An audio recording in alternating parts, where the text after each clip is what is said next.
Hello everyone, हम ये chapter देखेंगे। चैप्टर है 6 क्लास 12th का स्ट्रक्चर ऑफ डीएनए।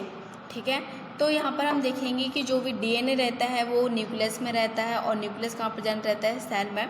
तो मान लीजिए कि एक सेल है, सेल में होता है न्यूक्लियस, न्यूक्लियस में क्या प्रेजेंट रहता है, डीएनए प्रेजेंट रहता है, जिसे हम जेनेटिक मटेरियल्स भी कहते हैं। और न्यूक्लियस को क्या कहते हैं हम, nucleus is called the brain of the cell. जो न्यूक्लियस है, न्यूक्लियस को सेल का ब्रेन भी कहते हैं। क्यों कहा जाता है इसे ब्रेन? क्योंकि न्यूक्लियस ही डिसाइड करता है कि एक सेल में क्या चीज़ बनेगी, क्या चीज़ नहीं बनेगी, सेल कैसे फंक्शन करेगा, कैसे फंक्शन नहीं करेगा। और जो डीएनए है वो एक्टिवेटेड है तो उससे कौन सा आरएनए बनेगा और फिर आरएनए से कैसे प्रोटीन बनेगा। ठीक है, तो अब यहाँ पे DNA is the basic information carrier of the cell. तो अब हम यहाँ पे देखेंगे कि जो डीएनए है, डीएनए का फुल फॉर्म क्या होता है, डीऑक्सीराइबोन्यूक्लिक एसिड। ठीक है, ये सभी को पता है। तो अब डीएनए क्या है, डीएनए क्या होता है, एक पॉलीमर होता है। पॉलीमर का मीनिंग क्या होता है कि ये छोटी से छोटी जो यूनिट होती है उससे एक बड़ी यूनिट बनती है। तो इसका मोनोमर क्या होगा, न्यूक्लियोटाइड होगा। अब न्यूक्लियोटाइड मान लीजिए एक न्यूक्लियोटाइड है और ऐसे ही बहुत सारे न्यूक्लियोटाइड जुड़कर पॉलीन्यूक्लियोटाइड बनाते हैं। ठीक है, क्या बनाते हैं, पॉलीन्यूक्लियोटाइड बनाते हैं। तो हम बोल सकते हैं कि जो डीएनए है क्या है, वो पॉलीन्यूक्लियोटाइड से बना हुआ है। ठीक है, अब हम यहाँ पे देखेंगे कि न्यूक्लियोटाइड का स्ट्रक्चर बनाना है हमें। अब हमने डीएनए तो हम बाद में बना पाएंगे जब हमें न्यूक्लियोटाइड का स्ट्रक्चर पता होगा। तो अब ये न्यूक्लियोटाइड का स्ट्रक्चर कैसे होता है, इसमें कौन कौन सी चीज़ें इसमें ऐड होती हैं। तो सबसे पहले नाइट्रोजनस बेस होता है, नाइट्रोजनस बेस होगा और पेंटोस शुगर होगा और फॉस्फेट ग्रुप होगा। ठीक है, नाइट्रोजनस बेस में कौन कौन से होते हैं, 2 टाइप से होते हैं। एक तो प्यूरोन्स होता है, दूसरा होता है पायरिमिडीन्स होता है। तो प्यूरेंस भी 2 टाइप से, एडेनिन और ग्वानिन होते हैं और पायरिमिडीन, थायमिन और साइटोसिन होते हैं। ठीक है, अब हम देखेंगे जो पेंटोस शुगर है वो इस टाइप से बनी होती है, उसका स्ट्रक्चर इस टाइप से होता है। अब हम देखेंगे, पहले हम पेंटोस शुगर और नाइट्रोजनस बेस को जोड़ेंगे, उसके बाद हम फास्फेट ग्रुप को इसमें ऐड करेंगे। ठीक है, तो अब हमने ये जैसे कि ये पेंटोस शुगर बनाई हुई है, इसका जो स्ट्रक्चर है वो कैसे होता है कि हमने यहाँ पे 5 कार्बन जोड़ दिए। क्योंकि जो पेंटोस शुगर है वो है क्या, एक्चुअली में 5 कार्बन वाला कार्बोहाइड्रेट होता है। ठीक है, तो यहाँ पर ये 5 कार्बन आ जाएंगे। 5 कार्बन में ए डबल बॉन्ड OH, यहाँ पर OH से जुड़े रहते हैं। तो ये तो चैन स्ट्रक्चर है, लेकिन अब हमें कैसे बनाना, रिंग स्ट्रक्चर बनाना है। तो रिंग स्ट्रक्चर में बनाने के लिए हमें क्या करना पड़ेगा, जो 4th नंबर का जो OH यहाँ पे ऐड है, इसको हम ले जाके यहाँ पे ऐड करेंगे। मतलब इसको पहले तो इसको हम हटा देंगे, किसको, H को यहाँ पे हम ले जाएंगे, O को सिर्फ यहीं पे रहने देंगे और H को यहाँ पे लगा देंगे। तो इसका फॉर्मूला क्या बनेगा हम यहाँ पे देखेंगे। ये है, हमने 5 कार्बन वाला बना लिया, पेंटोस शुगर बना लिया। फर्स्ट कार्बन से OH है, सेकंड से है, थर्ड से है और फोर्थ की जगह हमने क्या कर दिया, यहाँ पे सिर्फ O बचा हुआ है और इस H को हम 5th वाले कार्बन के पास लेके आए थे। तो यहाँ पे क्या बन गया, CH2OH बन गया। ठीक है, तो इसे अभी हम बोलते हैं राइबोस। क्या बोलेंगे, राइबोस।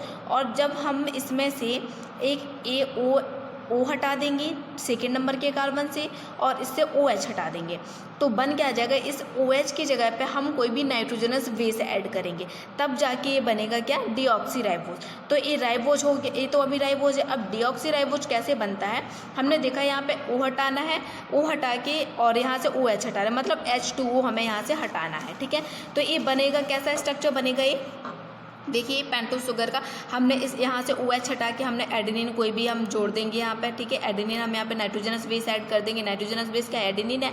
ठीक है, तो यहाँ पे जो एडेनिन और कार्बन के बीच में जो ये बॉन्ड बना है उसे हम बोलते हैं ग्लाइकोसिडिक बॉन्ड। क्या बोलेंगे, ग्लाइकोसिडिक बॉन्ड। और यहाँ से हमने O हटा दिया था, यहाँ पर सिर्फ बचा H और ये 5th कार्बन है, CH2OH। ठीक है, अब हम देखेंगे कि इसको पहले, अब इसमें हमने बना लिया, हमने इसमें नाइट्रोजनस बेस ऐड कर लिया, sugar add, phosphate sugar add है। ठीक है, अब हम इसमें क्या ऐड, पेंटोस शुगर है, सॉरी क्या है, पेंटोस शुगर और हमने नाइट्रोजनस बेस यहाँ पे ऐड कर लिया। अब हम यहाँ पे हमें क्या ऐड करना है, फॉस्फेट ग्रुप ऐड करना है। क्या करना है, फॉस्फेट ग्रुप करना है, तब जाके बनेगा न्यूक्लियोटाइड। ठीक है, अभी ये बना क्या है, सिर्फ 2 चीज़ें ऐड है, तो क्या बना है यहाँ पे, न्यूक्लियोसाइड बना हुआ है अब अभी हमारा। ठीक है, अब बनाएंगे हमें न्यूक्लियोटाइड, इसमें हम फॉस्फेट ग्रुप ऐड है वो ऐड कर देंगे। ठीक है, तो यहाँ पे बन जाएगा हमारा न्यूक्लियोटाइड। जैसे ये स्ट्रक्चर बना हुआ है, ठीक है, अब हमने क्या है यहाँ पे फॉस्फेट ग्रुप है, उसका फॉर्मूला क्या होता है, H3PO4। किसका होता है ये, फॉस्फेट ग्रुप का। तो क्या करना है हमें, यहाँ पे हमने लिया H3PO4 है, इसको हमने रिंग स्ट्रक्चर में लिखा तो OH आ गया, यहाँ पे OH, यहाँ पे OH और यहाँ पे डबल बॉन्ड O है, ठीक है। तो अब हम इसको कैसे करेंगे कि जो यहाँ पे और यहाँ पे जो CH2OH है हमने इसको ऐसे खोल के लिख दिया, यहाँ पे H और यहाँ पे OH, ठीक है। तो ये क्या आ गया H2 और OH, ठीक है। तो यहाँ पर हमें क्या हटाना है, यहाँ से भी हमें H2 हटाना है, इसका पेंटोज जो यहाँ पे फॉस्फेट ग्रुप है इसका OH हटाना है और इसका H हटाना है, इन दोनों मतलब जी H2 यहाँ से भी अलग हो जाएगा। अब यहाँ पे सिर्फ एक O बचेगा, तो इस O को सिर्फ एक O ऐड है, यहाँ से H भी हट गया, सिर्फ H यहाँ से ये ऐड है, ठीक है। जो ये बॉन्ड होता है उस बॉन्ड को हम क्या बोलते हैं, फास्फो एस्टर बॉन्ड बोलते हैं। क्या बोलते हैं, फास्फो एस्टर बॉन्ड बोलते हैं। और ये जो स्ट्रक्चर बना हुआ है हमारा वो बना हुआ है न्यूक्लियोटाइड का। अब हमने देख लिया है कुछ न्यूक्लियोटाइड स्ट्रक्चर है वो बनता कैसे है, अब आगे देखेंगे कि इसको ऐड कैसे करेंगे हम, ठीक है। हमने न्यूक्लियोटाइड स्ट्रक्चर बना लिया, वैसे आप लोगों की बुक में नहीं है, बाकी मैंने काफ़ी बेसिस बताया है आप लोगों को कि आप लोगों को काफ़ी ईजीली समझ में आ जाएगा, ठीक है। तो आप लोग ध्यान से देखिएगा, ठीक है। अब हमने यहाँ पे न्यूक्लियोटाइड हमने बना लिया कैसे बनता है। अब क्या करना है, हमें एक दूसरे से ये जोड़ते जाना है, न्यूक्लियोटाइड को एक दूसरे से जोड़ना है। देखिए जैसे कि मान लीजिए ये हमने न्यूक्लियोटाइड जोड़ा, ठीक है, एक ए है ए, अभी क्या हमने पेंटोज शुगर में हमने नाइट्रोजनस बेस जोड़ा और यहाँ पे हमने क्या जोड़ा, क्या था ये फॉस्फेट ग्रुप। तो ये जोड़ा हुआ है, ये हमारा बना हुआ है, ये हमने वहाँ से भी H2O हटा दिया था, सिर्फ O बना था, ये क्या था फॉस्फो एस्टर बॉन्ड था। अब ऐसे ही हमें दूसरा न्यूक्लियोटाइड जोड़ना है।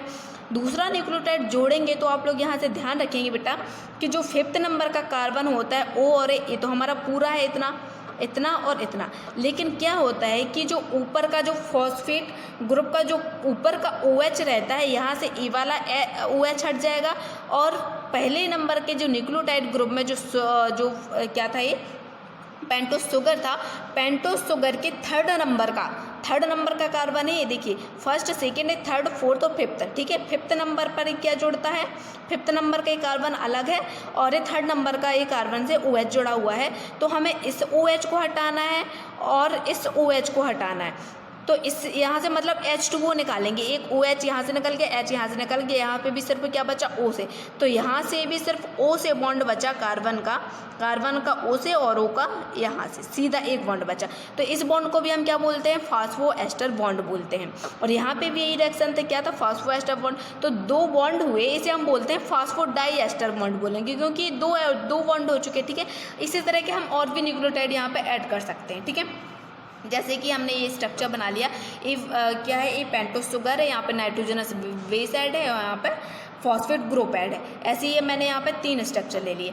अब यहाँ पे हमें 5' एंड और 3' एंड कैसे बोलते हैं कि यहाँ का जो पेंटोज जो यहाँ पे जो फॉस्फेट ग्रुप है वो 5th नंबर के कार्बन पे लगा हुआ है। कहाँ पे है, जो 5th नंबर के कार्बन पर होता है, तो ये फ्री होता है, इसे हम बोलते हैं 5' एंड। और यहाँ पे लास्ट में जो है ये पेंटोज शुगर का जो 3rd वाले कार्बन का OH फ्री रहता है।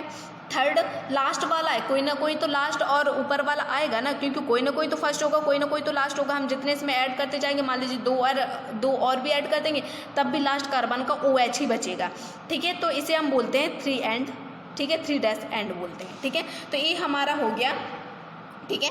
अब हम देखेंगे कि जो DNA स्ट्रक्चर है, जो DNA है 2 चैन से बना हुआ है, 2 चैन होती हैं। तो मतलब देखिए, एक तो A चैन है, हमने वहाँ पे भी पीछे इस वाले डायग्राम में पीछे बनाई थी कि जो पेंटोज शुगर है, ठीक है, पेंटोज शुगर से नाइट्रोजनस बेस ऐड कर रहे थे और फॉस्फेट ग्रुप ऐड कर रहे थे। ऐसे हम इसको बना लिया, हमने स्ट्रक्चर बना लिया। अब एक और स्ट्रक्चर होता है, तो हम यहाँ पे क्या बोलेंगे, जो DNA में जो 2 स्ट्रक्चर, जो 2 चेन्स होती हैं, वो एक दूसरे के पैरेलल ना होके एंटी पैरेलल होती हैं। कैसी होती है, एंटी पैरेलल होती हैं। देखिए एक तो ये सीधी चैन है, लेकिन जो दूसरी चैन होगी वो उसके एंटी पैरेलल होगी। देखिए ये उल्टा बना हुआ है। यदि हम इसको ऐसे ही बनाएंगे, मान लीजिए कि यहाँ पे हमने जोड़ दिया शुगर जो पेंटोस शुगर है और इससे नाइट्रोजनस बेस फास्फोटेसाइड सीधा करेंगे तो ये जुड़ेगी नहीं। तो हमें इस नाइट्रोजन बॉन्ड को जोड़ने के लिए हमें क्या करना पड़ेगा, इसको एंटी पैरेलल में लगाते हैं, ठीक है। तो ये क्या है, जो डीएनए चैन है, जो दोनों चैनें एंटी पैरेलल होती हैं, इसलिए एक साइड इसका 5' एंड आता है, 3' एंड इस साइड आएगा, और इसका उल्टा रहता है, 5' एंड इस साइड आता है और 3' एंड इस साइड आता है, ठीक है। अब इसका डबल हेलिक्स स्ट्रक्चर क्या कहता है, इसको खोजा किसने था, वॉटसन एंड क्रिक ने, कब, 1953 में खोजा था। और ये जो हमने स्ट्रक्चर बनाया डीएनए डबल हेलिक्स का, यहाँ से लेके यहाँ तक का, मतलब इसमें 2 ऐसी रिंग आनी चाहिए, एक ही स्ट्रक्चर वाला, एक ही टर्न बोला जाता है इसे। सिर्फ ऐसा नहीं कि हमने इसको एक टर्न बोल लिया, सिर्फ 2 टर्न जो इसमें आ जाएंगे, इस पूरे को हम एक टर्न बोलते हैं। क्या बोलते हैं, एक टर्न बोलते हैं।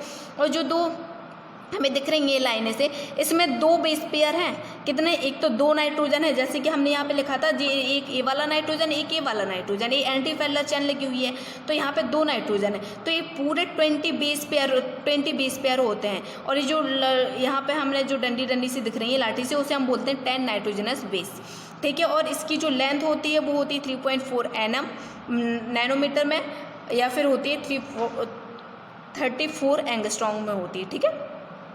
और इस लेंथ को ही हम बोलते हैं पिच ऑफ डीएनए, ठीक है।